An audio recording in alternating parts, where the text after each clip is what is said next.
আজকের নিউজ এটা, আমাদের এক আইনজীবী সাইফুল ইসলাম আলিফ, তিনি একজন মুসলমানের ঘরের সন্তান। এই আইনজীবীকে যারা চট্টগ্রামে জবাই করে হত্যা করেছে, মুসলমানদের দেশে মুসলমানদের রক্ত যারা ঝরিয়েছে, আমরা তাদের মন্দির পাহারা দিয়েছি, আমরা তাদেরকে রক্ষা করেছি, কিন্তু তারা আবার আমাদের ভাইকে রক্তাক্ত করেছে, আমাদের মসজিদে হামলা চালিয়েছে।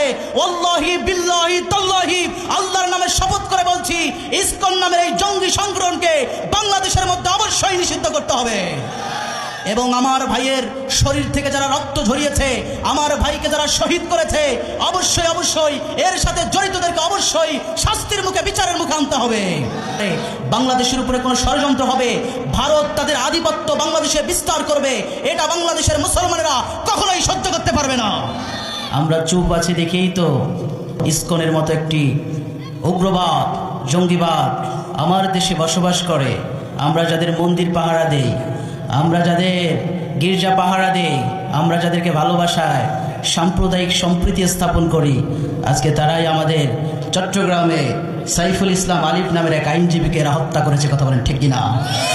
আমরা চুপ আছি দেখেই তারা আমাদের মাথার উপরে বসে আজকে আমাদেরকে, আমাদের ভাইদেরকে হত্যা করে এটা মেসেজ দিচ্ছে যে স্বৈরা শাসকের দালালেরা আবারও বাংলার জমিনেরা ক্ষমতা দখল করতে চায়। কথা বলেন ঠিক কিনা? এজন্য আমাদের চুপ থাকা যাবে? চুপ থাকা যাবে? আমরা চুপ থাকবো না, আমরা আওয়াজ দিতে চাই। কথা বলেন ঠিক কিনা? মনে রাখতে হবে, স্বৈরা শাসক এই বাংলার জমিন থেকে পালিয়েছে। যতই ষড়যন্ত্র করুক না কেন, যত নিপীড়ন করুক না কেন, এরকম হাজারো আইনজীবীকে হত্যা করলেও, হাজারো আলেমদেরকে হত্যা করলেও, হাজারো ছাত্রদের, হাফেজদেরকে হত্যা করলেও বাংলার জমিনের মুসলমানেরা, বাংলার জমিনের মুসলমানেরা আর কোনো স্বৈরা শাসককে এই বাংলাদেশে দেখতে চায় না। কিন্তু জালেমেরা তো কষ্ট বলতে পারে না, জালেমেরা দুঃখ বলতে পারে না।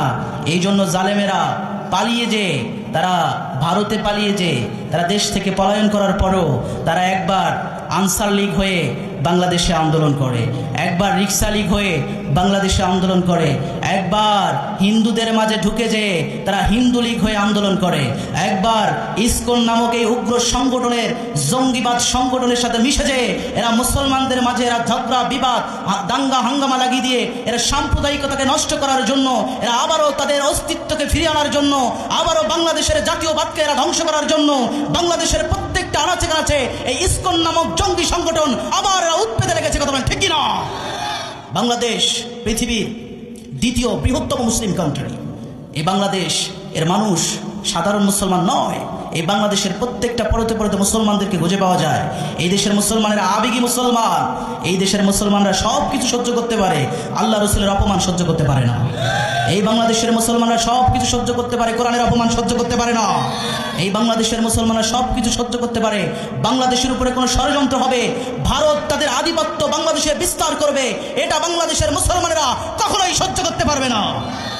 আমি এই মিঠাপুকুরের জমিনে বলতে চাই যে আমার সাইফুল ইসলাম আলিফ নামে যে আইনজীবীকে এরা জবাই করে হত্যা করেছে, আজকের নিউজ এটা, আমাদের এক আইনজীবী সাইফুল ইসলাম আলিফ, তিনি একজন মুসলমানের ঘরের সন্তান।